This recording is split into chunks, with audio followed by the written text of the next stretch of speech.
we got a dope think tank coming up. I'm so excited.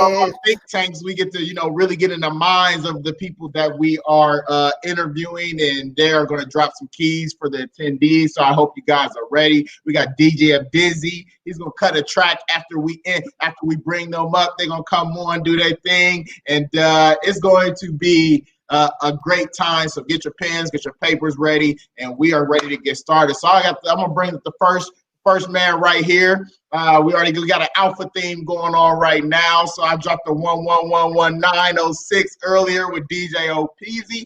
This is my fraternity brother. He's doing great things in the community. Man, he's a consultant, got his own consulting firm. Man, he's an investor. He's a mentor. You can catch him everywhere giving keys to people in the community. DJ, cut a track for the awesome Mr. Mo Wright. Hey. What's up, bro? What's up? Hey, what's good, baby? Hey. You got to start. Hey. Turn up. Oh, that's Yes. All right. Brandon, you want to go with the next speaker? I'm going with the next one. I get the pleasure, the privilege today to introduce a very, very good friend of mine. I see DJ Abdizi, like, you know what, I want to cut it off. He getting in his zone. You can't shut him off. Anywho, I get the privilege and the pleasure of introducing a very good friend of mine, someone who's a good friend of my family, like a brother to me. He is an absolute phenomenal leader in our community. He has been doing a lot in the education system, and he's also an entrepreneur as well. So let's give up those keys, drop those 7 for Mr. Doc West. Where you at, brother? Hey, thanks for having me, y'all. Hey. Yeah, this is good company. There you go. Hey. We see you, Doc.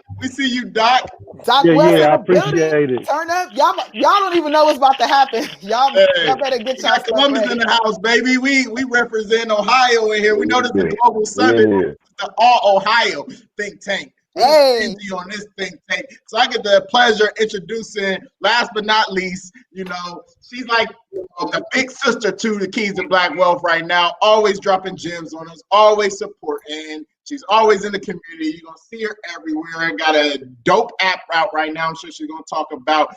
Everybody, please drop them 7s in the chat. DJ Q is up for the awesome Tia Ramey. Hey. Everybody got their keys. Ohio in the building.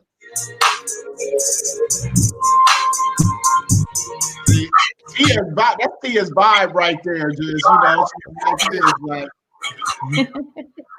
All right, appreciate you, DJ Dizzy. We'll catch you later today, actually.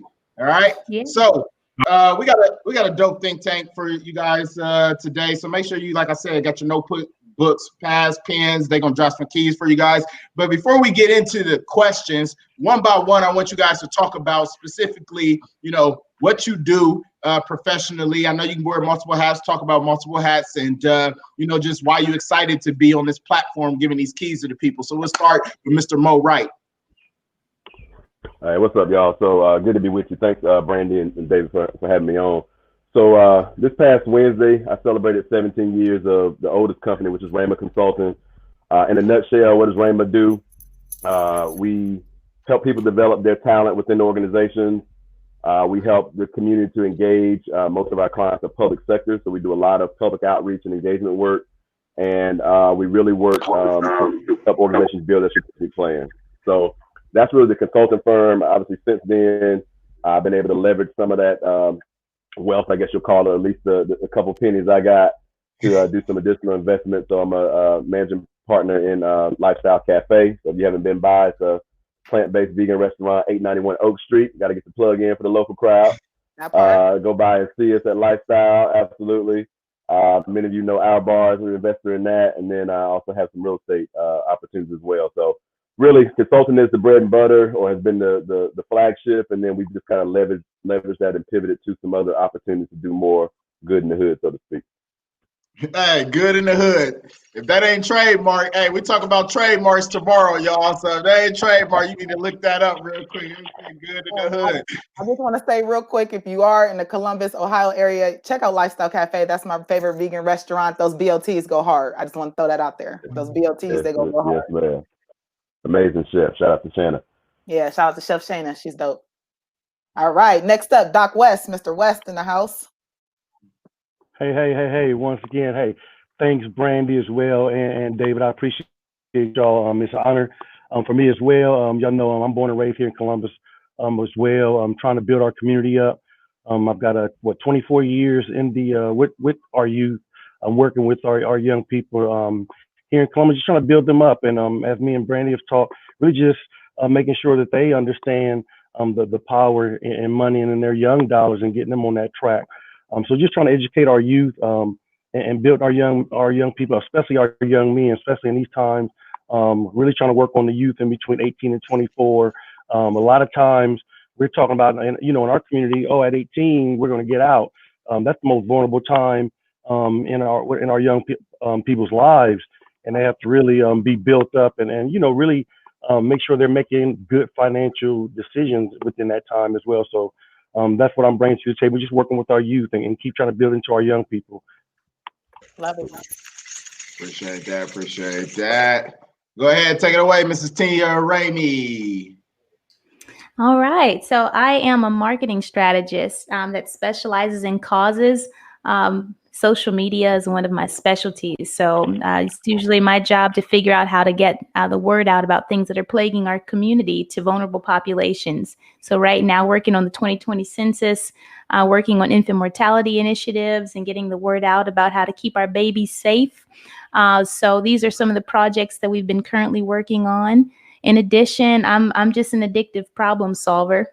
That's just me. I focus on a lot of business consulting and helping Black businesses get started and bringing ideas into fruition. In addition, civic engagement is just a personal passion of mine. So to your plug, I did design an app that allows you to leave reviews for your local leadership, all these elected officials in office. I say that facts tell, but stories sell. So I would love for us to go into the voter booth and read stories and find out who's been effective and who's not. So those are just some of the things that I do. I like that. We out here reviewing the politicians like we review food. You know what I'm saying? Like, I don't like that. I like that. Like, no. Hey, all of y'all are dope. We're blessed to have you guys on. Y'all know the rules. If y'all don't know the rules, we get each one of you guys a question. You got 2 minutes to answer the question. If you want to respond to each other, you got a minute to respond. We're going rapid fire. Then we'll take some questions from the chat room as well. Okay. Yes. So let's get started and jump into it. I'll start first, David, if that's okay with you, brother. So my first question, I'm gonna bring it to Doc West, and we're gonna jump into it because I already know this whole panel can go. So we want to get the keys out real quick. I want to talk to you a little bit, Doc, about the digital divide. So the racial wealth gap and the digital divide. I know you and I talked about this conversation a little bit as it relates to education and what's going on in our school systems. So let me set the stage for our listeners. We just had the COVID-19 happen. They shut everything down all across the globe. The kids were sitting home. And what I saw with my eyes is I have a son who's in a suburban school district, and then I have a nephew who's in a public school district, right? So the son comes home with like the technology and all of that stuff. And then my nephew who was in a public school district didn't have the Chromebooks, didn't have the ability to connect. So, essentially, you're talking about he lost out on 30, 60 days of education. So I just want to talk to you a little bit about from the education sector, and we think about the racial wealth gap and the digital divide and how that's affecting students and educations from your perspective, and what's some of the keys, some of the things that we can do to kind of help with that closing of that digital divide as far as our education system is concerned, and then making sure our students are not left behind. Yep, and definitely, Brandon, you bring up a good point, and it comes on a couple of different levels. You talk about. Oh, you went mute. There you go. You talk about public schools and then also suburban schools, but then there's some inequities in just the whole public schools. And I'm pretty sure that if everyone can sees that, just from one school to another school, you kind of know what kind of in that aspect. So even certain schools within public districts still had more than others. When we did our polls, it was about maybe 30% of students, our Black students were able to get their work done, and that's just so you're talking about 52,000 people in a district, and only 30% of them were able to log on. So everyone didn't have Chromebooks for it. So yeah, that's there, and the disparity within money that comes to the schools. So that's there. But then you asked me, how do we begin to get around that? We knew it was there. Right. We have to start pushing more on our school boards. When Tia's saying holding people accountable, I mean, how many times, just asking folks, and I would love to see it in the chat of, how many times have people asked for, I really think that it should be, certain schools have already had it where it should be one-on-one. Soon as students walk in the door. I run a high school. As soon as they walk in the door as ninth graders, they should be assigned, especially we've already known that where the technology realm was going. Every student should have that, not kind of hit or miss. So I'll kind of get off right there. Hopefully I didn't go over time, but yeah, that's all kind good. of where it's at. No, you're good. So I guess specific. Can I pick up on that? Yeah, go ahead, Mo. The only reason I didn't want to leave, I agree with everything Doc said. I think the other piece, though, is when we talk about digital divide, is we got to really challenge our elected leaders and our utility companies about connectivity in the urban core.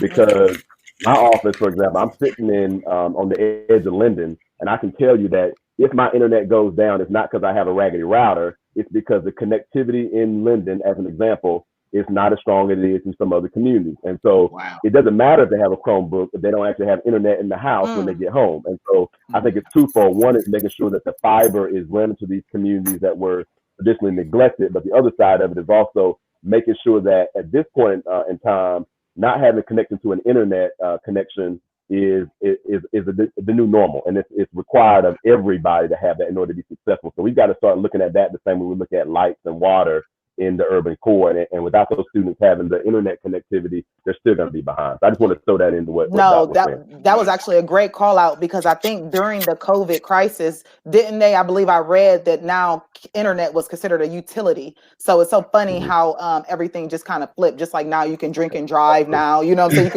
you can order drinks and just drive and drink and drive. But internet is now considered a utility. So that speaks to your point as far as like the fiber connections and things of that nature. It should be a requirement, to Doc's point, when they first walk in the door, to be able to connect students with this, because we knew technology was coming down a pipeline. So that was a great call out. Yeah. So that kind of goes to, and then anybody can piggyback off of this, but Tia, you were talking about you were the first person I really got connected to that was talking about we need to start making more work from home options, for people. And now traffic ain't as crazy as it used to be. Actually could drive a little bit and all these different things, but that also, I guess, poses issues with kids in school and things of that nature. So just give me your thoughts on, just the whole tech movement and working from home and doing all of those things. Yeah, and I'll try to keep that brief. I think that we have to not only put pressure on our elected officials, but we have to also put that same pressure on the private sector as well to create these more feasible options. I mean, when you take mom and dad out of the home and they both have to work and able to have a sustainable living, then what do we think happens to our kids and the amount of attention and care they need to even have good grades or good education, good nutrition, adequate meals? I mean, those things are going to have some serious consequences. And then once kids' grades are down and they're less engaged, how do we think that looks for school districts, and how does that look for our property value? All these sort of things are connected. So I think that it's really important that we put the pressure on the private sector to create feasible solutions that are a win for everyone. And when families are healthy, families are good, they're taken care of, they can call off less. Government, doesn't need to spend as much money because you have more people that are employed with flexible working solutions, then everyone wins. Everyone starts to save money. But I think that we really have to make sure that we put the challenge out there. And I do think that that's up to the millennials to really be able to do that and push the private sector and pitch those opportunities. And I will say to the business owners that are out there, if you've been a business owner for a long time, listen, not just listening to people who are higher up and those managers that are close to you, but this is a great time to ask people for ideas and innovative solutions for moving into a new regime and a new era of doing work. Put together those think tanks amongst your employees on all levels. People have ideas that they don't even know how to get through. And sometimes middle management gets in the way big time with facilitating new ideas. Dang, that leads us to Mo. That leads us to a Mo question right there, Mr. Consultant himself right there. Yeah, that was dope to you. So my question for Mo is, well, first of all, I want to talk about, because this is Keys to Black Wealth, we have a lot of entrepreneurs on board, and you've been in the business. You just celebrated a huge milestone with your organization. I want to talk a little about sustainability, because we know that typically when businesses first get started, they're gone in the first year. They're gone. They're out the door. They don't get to sustain. So we've had some individuals on this platform who's been in the game, 17, 20 years, now. So talk to me a little bit about some of those key points that you've been able to implement to help your business sustain longevity over the course of the last 17 years. Yeah, I mean, I think it's a lot, Brandy, as you know, but I think as I think back over the time, one thing I think that social media has done is made everybody get really focused on telling their story in a big way. And that is good if you are in certain disciplines. But the trap to that also is you get caught up on what you look like and you don't focus on building your business, making money. And so to me, quiet money is even better, right? To me, it's not about, I love the idea of being able to have and everybody not know you have. I love the idea of being able to make silent investments, or some nonprofit comes to me and be able to put investment in. But I can only do that because early on in the company, I wasn't really focused on trying to be the biggest company out there. It was really about building it, getting it better, making sure we produce quality. And the people who know, right? You look at our social media, we don't have thousands of followers, because really the folks on social media that will follow us are not really my customers, right?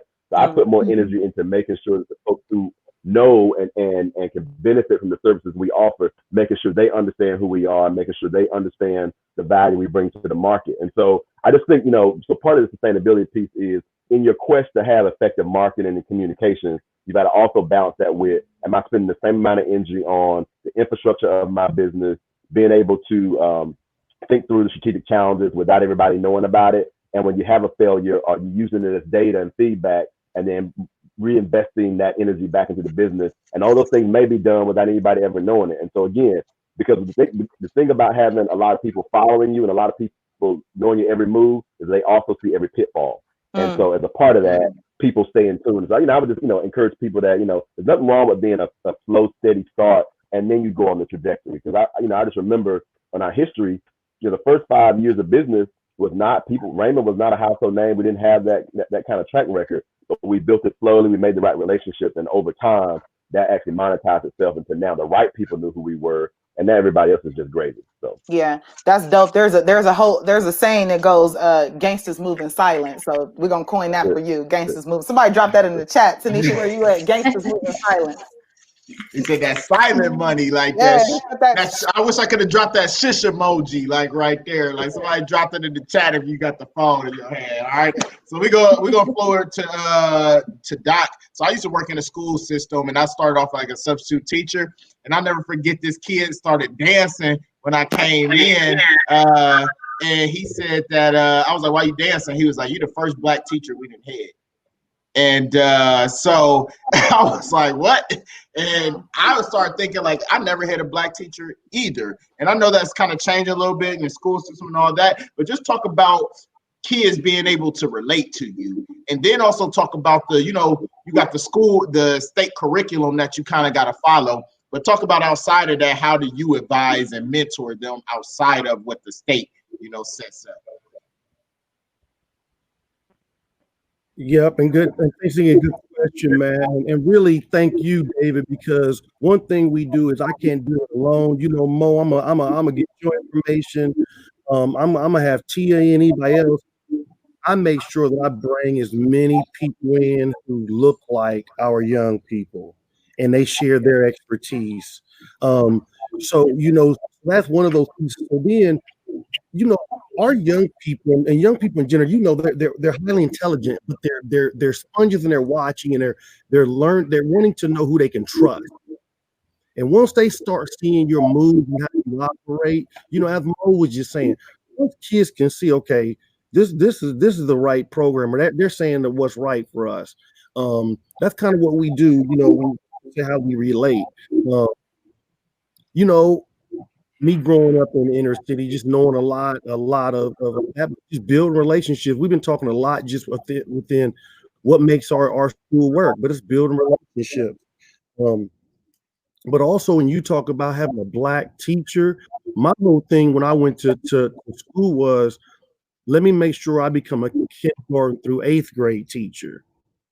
And that was so important because I felt by 9th grade, I was kind of, you know, I kind of already made my decisions on who I was trying to operate with, who I wasn't. So I wanted to get to our young men, our young boys of color as quickly as I could. And I think that's what started building it. Now, my young men that I taught when they were in 3rd grade, they're 33, 34 years old. They'll walk through walls for me. So then when you start talking at being that influence, I'm still influencing them through social media, you know, through, you know, and I told young people, y'all, you're going to see me in your grocery store. You're going to see me in your community because I live right around the corner.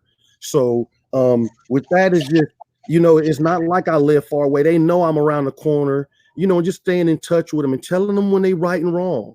And one more thing, y'all, just being that heavy role model, you know, and I'm not perfect, but making sure that I tell them about, you know, the decisions you have to make, why I don't show up at certain places, you know, just really educating them kind of on my street smarts as well as their educator. Yeah, you know, it's just being real because you have to let them know. So it's just on that. And really one last thing, being at all their events is major. I'm like, shoot, I'm like their parents sometimes, you know. Yep. And that's so crazy, Kyle. That's so crazy how Mo said my target ain't social media. But then it's like with the kids, I remember them all trying to request me as friends, like my first day on the job. Like, look, y'all ain't following me outside of this school, but you got to be relatable and no matter what you do. So appreciate that. So with the Brandy, ask the next question to Tia. Yeah. So Tia, let's flip it real quick because we got to talk about this. You know, this is Keys to Black Wealth. We got, you know, all of our people on. Talk to us civic engagement. So you operate in this space. You already know, and as it relates to Black people and civic engagement, sometimes, you know, the theme is there's not enough. We've been sitting on these panels and talking to a lot of individuals, and everybody's like, you got to get out and vote. But there's an issue with voting, and Black people have a distrust, you know, as it comes to voting. I know you're also working on the 2020 census as well. So first of all, let's break down some of those barriers as to why, you know what I'm saying, we need to get to the polls. And then also talk to us a little bit about the critical importance of your local elections and how we can utilize that to drive wealth into our communities. That's a loaded question. So I'll just start with the importance of voting on the local level. You know, these are the things that impact your life faster. You know, keep in mind the government moves very, very slow. So the higher up it is, the longer it's going to take for a lot of those efforts to trickle down. Okay. If you're only going to vote in a presidential election every 4 years for the president, that president may make a lot of changes, but it doesn't trickle down to your community for a few years. And that's just how it is. And even sometimes with the dollars. So it's really important that we engage. We don't think about our townships. We don't think about city attorneys. We don't think about local judges. We don't think about the city council. We don't think about the mayor. I mean, these are the people who've had the power and the authority to make a lot of immediate changes. Even we talk about the police, you know, I mean, we have to think about these things. Even if there is police reform, I'm just using an example. The question is, do you have the people in office that are willing to prosecute? Are they not going to put the politics, you know, before someone's life? They could have done that. You know, are they in place? So we have to really think about who is in office. Now, what I will say is that we can't just vote.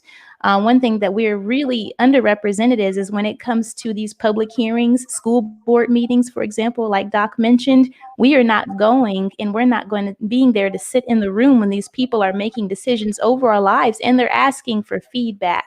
Now, one thing I have seen for elected officials, a lot of times the people who do go to city council meetings, people who go to school board meetings, people who go to legislative body hearings, they are they're a lot older than me.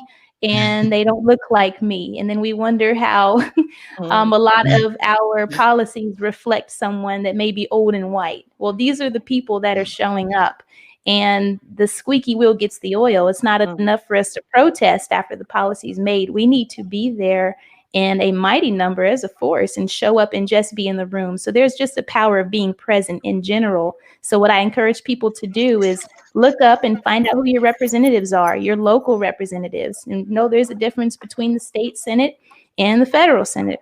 Know the difference between the Ohio House and then Congress. Find out who on the local level is representing you. Set up a Google alert on your phone.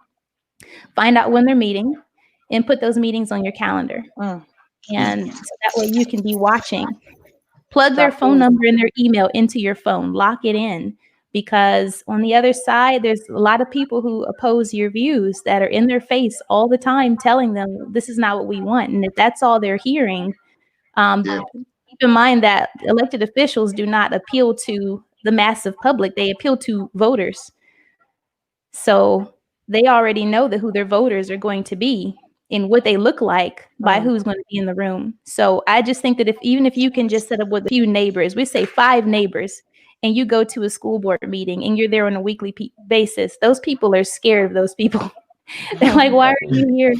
They're very much threatened by the people who show up and watch, and that's just a practice that we have to put in place as a people beyond voting, beyond going to the polls, and then the census. And of course, and I get it, there's a lot of distrust, but it's so important that we go to these things. And one thing I will say is, when we do these civic engagement events, it's always the same Black people in the room all the time. I mean, it's the same, maybe about 60 people that I know is going to go to every single event as it relates to civic engagement, whoever. We already know who's going to be there. And usually the people that are there are not even the people who's really being impacted by the decisions that are being made.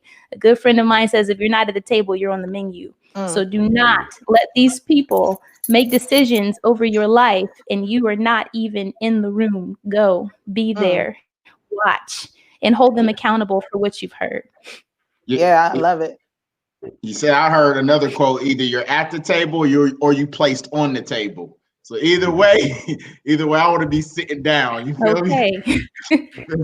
Yeah, that's interesting though. I love that key that you dropped, because I actually personally had never thought about doing that, like, putting their information, the schedules, on my calendar and showing up and stuff like that. I mean, I know that's something that we all have to get better at as a community, is not letting our money control us, but actually controlling the money, dictating where the money is routed. And I know that that's critically important.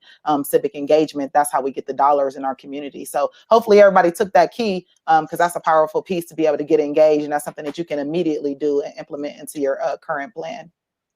Yes. So swinging it over to my brother, Mr. Mo Wright, we're going to kind of switch it up a little bit.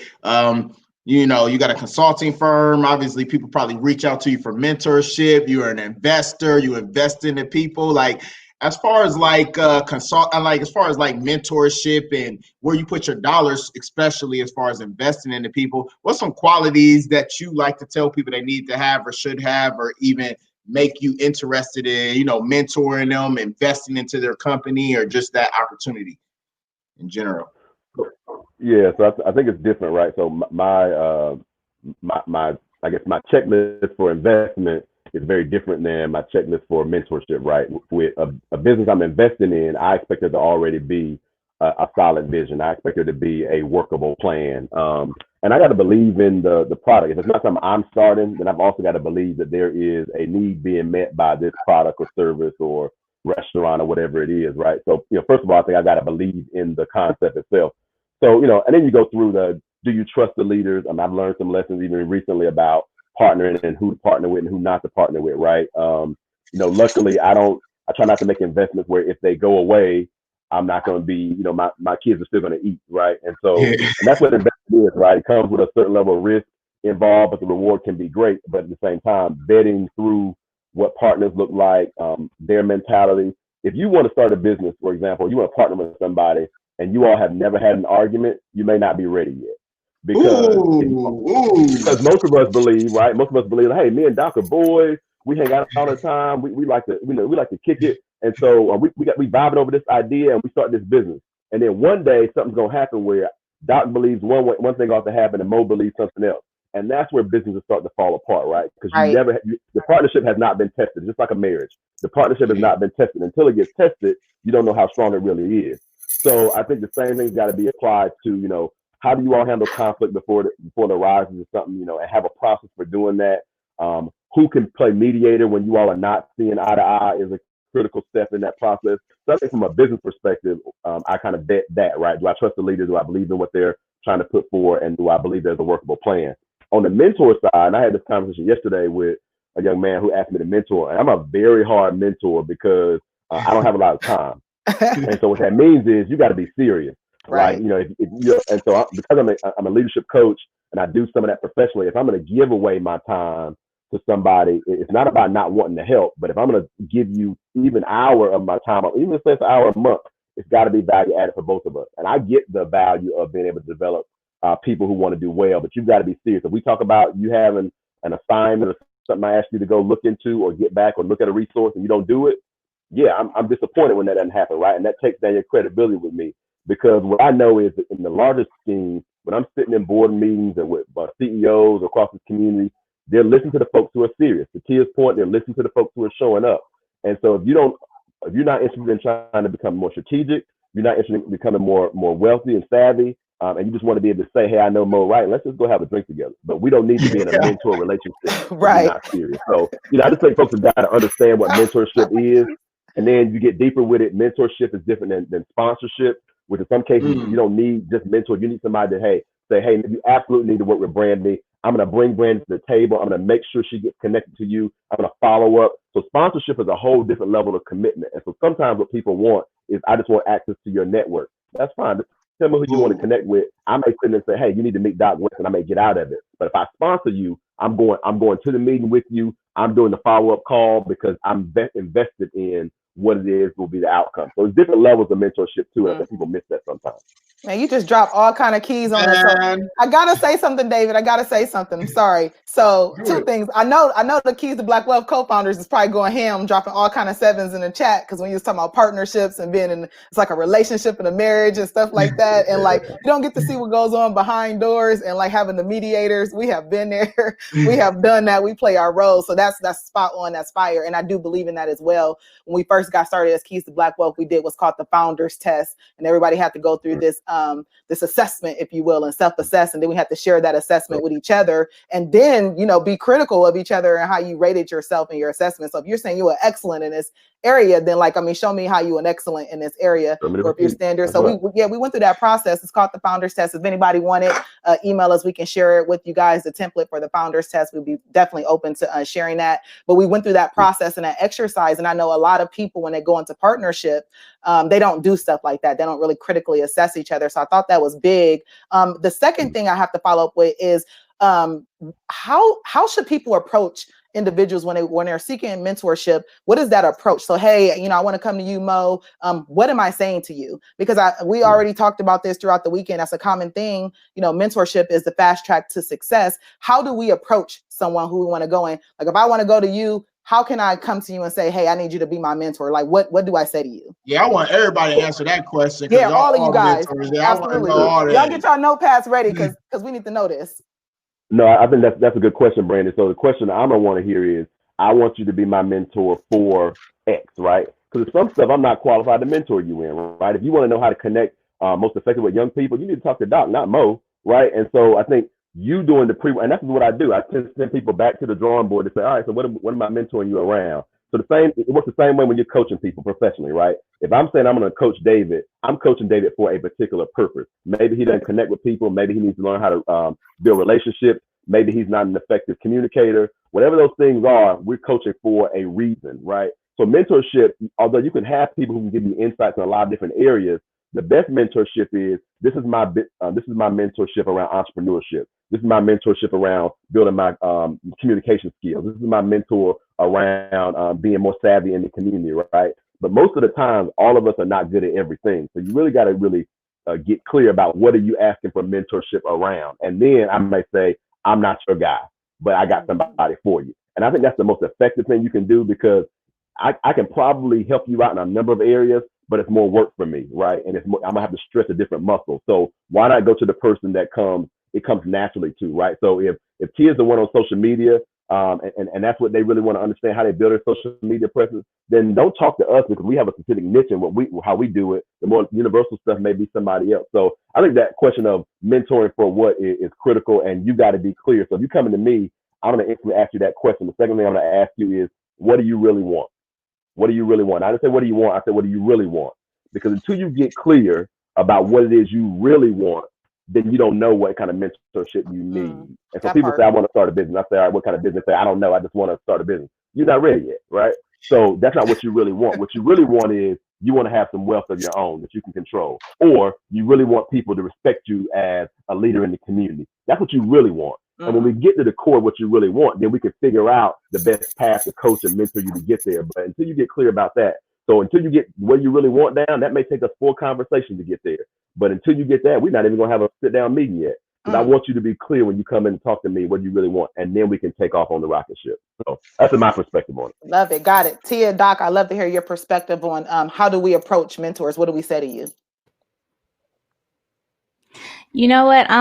Maybe this is a bad word anymore, but I'm a big fan of the quid pro quo. You're not going to put me to work and I don't get to put you to work. So I'd rather you come to me and offer to help, and in exchange, I will help you. You know, come and take meeting minutes. How about that? You know, there's any little things you can do, because I think the hands-on training is absolutely the best. So if there's something you're telling me you want to learn, then I'm going to teach you by demonstration. And then in the exchange, I'm getting some hands-on help as well. So we're growing each other.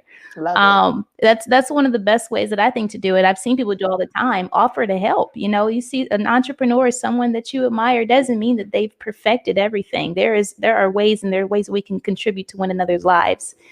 So there's anything, like I said, we can go to the meeting, just come and sit in. If you got questions about what you heard, let me know. We'll talk about it.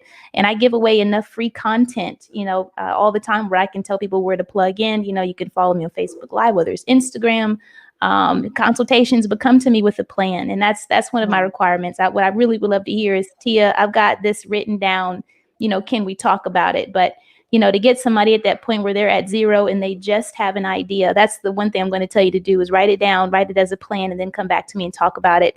I'm usually only going to get about maybe 10% back of the people who actually took that action step and really took the time to think it through and plan it. I send them over templates, whatever they can to help them get it structured, and tools. But to even start that mentorship journey, I need to see that this is something that's been thought out, because there's a lot of pressure and character that goes from that 0 point to, just say, 5. A lot of mental barriers that have to be overcome.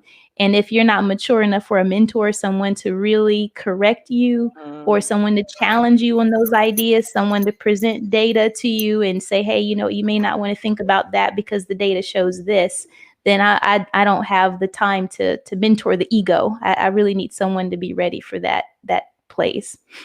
Yeah, fire. Let's go, Doc. And and wow, I mean, from what I just heard from Mo and Tia, it's a little different for me, because I do a little bit of what Mo does, because I'm in school with 800 young people every day before COVID. So I always say that I'm good at doing what Mo does. I connect people with, okay, if you want nursing. So I really listen a lot. I just listen to young people and just try to expose, to me, education is exposure. Just like this outstanding Keys to Black Wealth this is exposing a lot of, knowledge, and information. So it's like exposing young people to the people they need to be around, to the information, to the meeting they need to go to, and continuously bringing the right people around. Also, I try to mentor through social media, because so many single, just parents want me to mentor one-on-one, and my time is thin. So I try to mentor through, as Tia said, through my social media, Instagram, through my Facebook, just continuously showing that I have ups and downs, that this is how I handle them, this is where my strength comes from, all of those things, to where, and I love it, because students still reach out, and you're still encouraging them, and they're in 25, 30 years old now. So that's kind of where it comes with my mentoring piece. Love it, Doc. Thank you again for taking care of our babies. I know you all over the board. You got like 1,000 kids out here, so way more than that. Yeah, way more than that. Real talk. Yeah. Yep. So we're gonna take some questions from the audience and just go rapid fire. So this question is from Jeremy Wade from Tatia. Do you see micro content strategies as a feasible option for Black-owned businesses on social media as it pertains to building engagement and a community for educational systems or private sectors? As a micro content strategist, I think bit-sized info can empower our culture moving forward.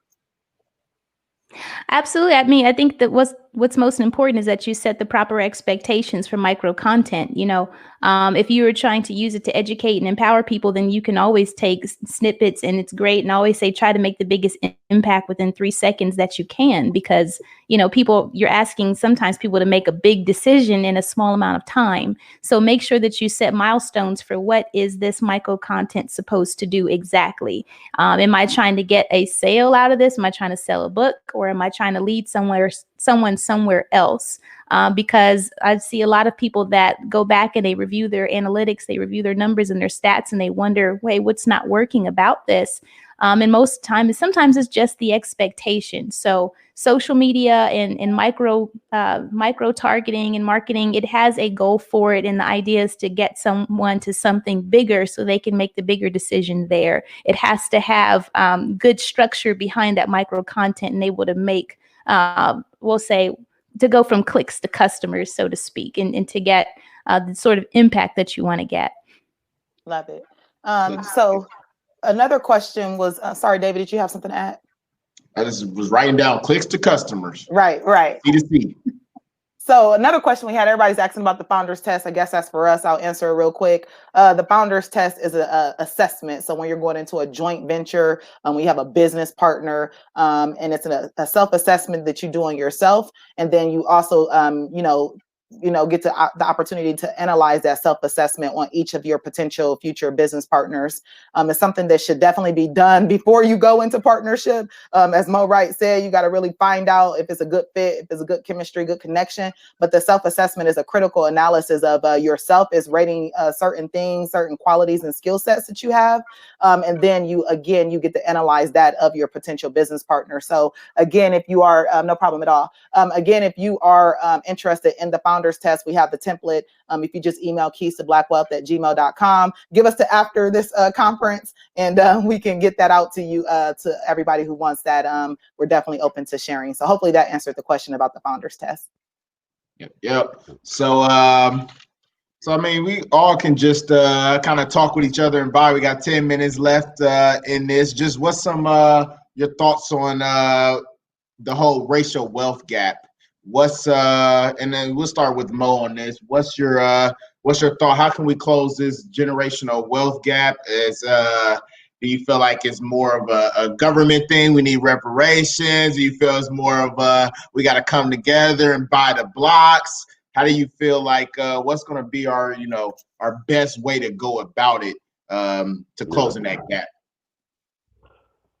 Yeah, I don't think, David, I don't think it's one strategy. I think it's multiple. I think government has systematically not been kind to us in a lot of ways, and in many ways have held down economic prosperity for our community for decades.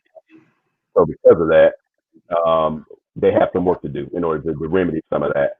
But on the other side, yeah, I think it is buying the block. I think it is the new Black Wall Street, and what does that look like?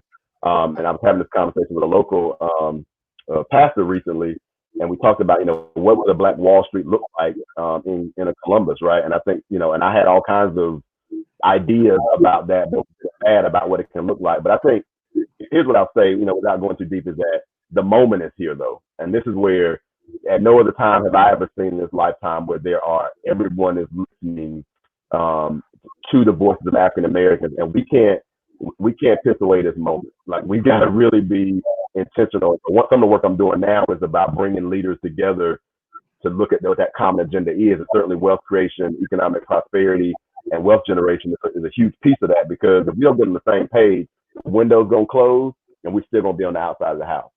So at some point, we've got to get clear about that. And so the more we can strategize, talk together, have conversations like this about collectively, what do we need to get done at a micro and a macro level? And then who do we need in place to be able to do that? Right now is the window, and it's probably not coming back if we miss it. And so I think this is the time we got to get clear about what do we want. And I think there's a lot of folks interested in that conversation right now. Yeah. Go ahead, you guys. Go ahead, Tia. I know you got a lot of thoughts. Go ahead. What's the best course of action? Tia's not afraid to voice her opinion on social media. Follow her at Tia Ramey on Facebook. Definitely. I do have a lot of opinions, but I'll share my top priority. And I think the health of the Black family has got to be made priority number one. When you have strong families, you have strong communities. And there's a lot of data that we know, and it's incredible how much the state and everyone has put resources in to find out that 2-parent households are a fast track to getting out of poverty. That's incredible that we had to relearn that. And so I really think it's so important that we learn again how to take care of one another, how to support one another, how to care about each other's dreams and goals, how to respect each other.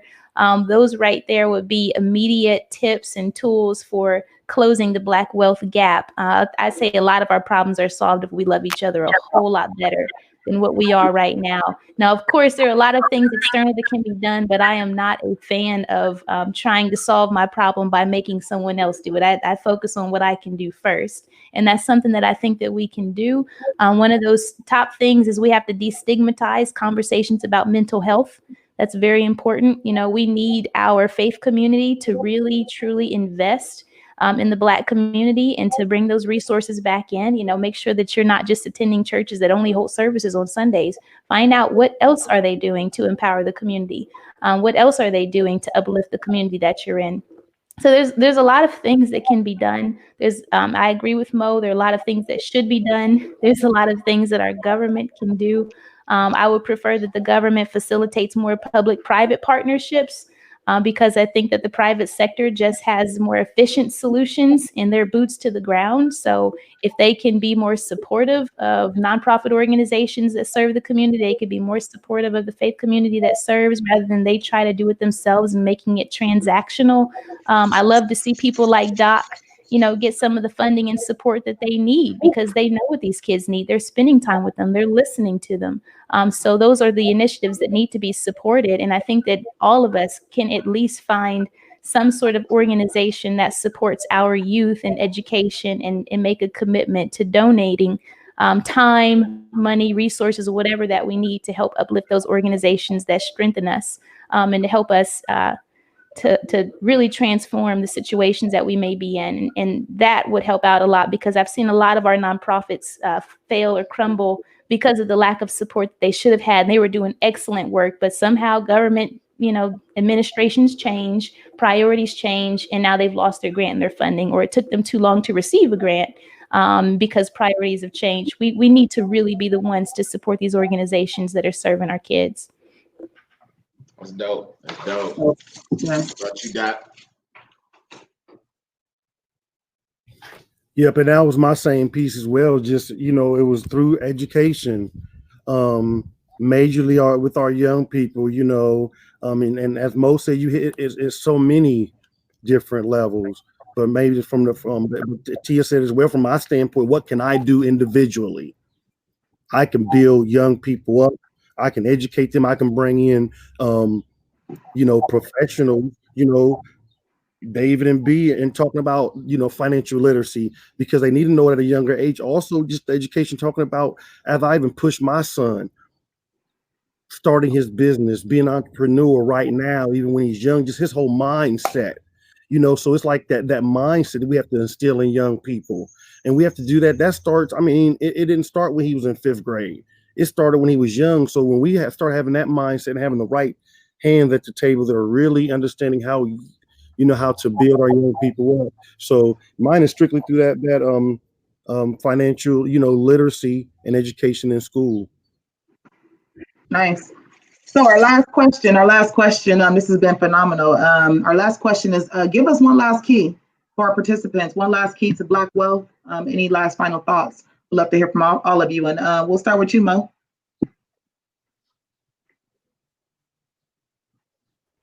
Sorry about that. One final key, I would just say, just because of what's going on, decisions are made about you with or without you. And so I think the key is earlier point, we've got to be in the right room.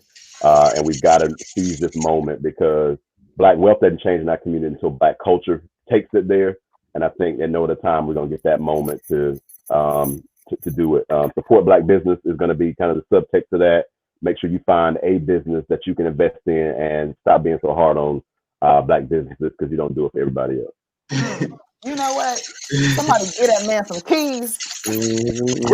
Where can people find you? Where can people find you at, Mo, if you want to be found? I know you, like I said, you move in silence and stuff. So Gangsters move. Yeah, follow. Ramey, R-A-M-A, Ramey Consulting on Facebook. Ramey, R-A-M-A, engages on IG and Twitter. Feel free to follow us, and we'll look forward to connecting. Definitely. All right, Doc, give us the last final key. Just it's hard because Mo has just been dropping so much knowledge. I'm sorry, Mo. But it's just, really it's that my voice is going to be heard. And it's just pushing that on our young people and giving them the tools to fight, and not fight with bats and chains, but fight with their minds. So that's my last piece, to stick with the young people. Good, perfect. And then Doc, what's your social media, or where can people find you if they want to connect? I'm on Doc West at Facebook, Instagram, Twitter. I'm a little bit everywhere. Gotcha. Yeah. Thank you. And last but not least, the Queen. I always say that I really think that we need to silence people who make their money and fame on telling us that we can't do anything for ourselves. I really think that needs to be shut down real quick, and we should stop tolerating it. You have all the power, all the tools, everything that you need within you. We can't incentivize people for making their success off of beating us down and telling us that our only hope is that they solve our problem, and then nothing changes after X amount of years. It's unacceptable. If you can't believe in the people, you certainly cannot lead them. So it's going to have to be up to us to believe in ourselves and our own potential, the talent that God gave us, the resources that we have. I always ask people, take what's in your hand. What's in your hand? And because that right there is what's powerful. It'll change your life if you know exactly what to do with it. A basketball means nothing to me. I can't play basketball, but a basketball to LeBron James, that's what was in his hand. Look what he's built with it. So we shouldn't take advantage of the things that we have. Let's leverage them, and let's ask people for mentorship and for patience. And we should spend more time talking to people who believe in us. That's what we need. Yes. Woo, that was fire. I feel like I might need like a little break or something after that. Try to digest. I know. Make sure y'all get the replay to hear all of that and replay it again. I did drop their information in the chat. Please follow all these three. And remember what they say. Hey, if y'all contact them with a purpose and intention. Don't just be saying hello unless you want to go get a drink with Mo. You got to catch them. But usually you got to catch them overseas or sort of traveling. He be everywhere, man. So follow them, my man. You made that up on IG, all right? So once again, we appreciate all three of you guys dropping some keys, taking an hour out of your day to really give back to the community. And we definitely appreciate it. And we're honored and blessed to have you guys. So I'll leave you with our keys. All right. Thank y'all, man. Take care. Yep.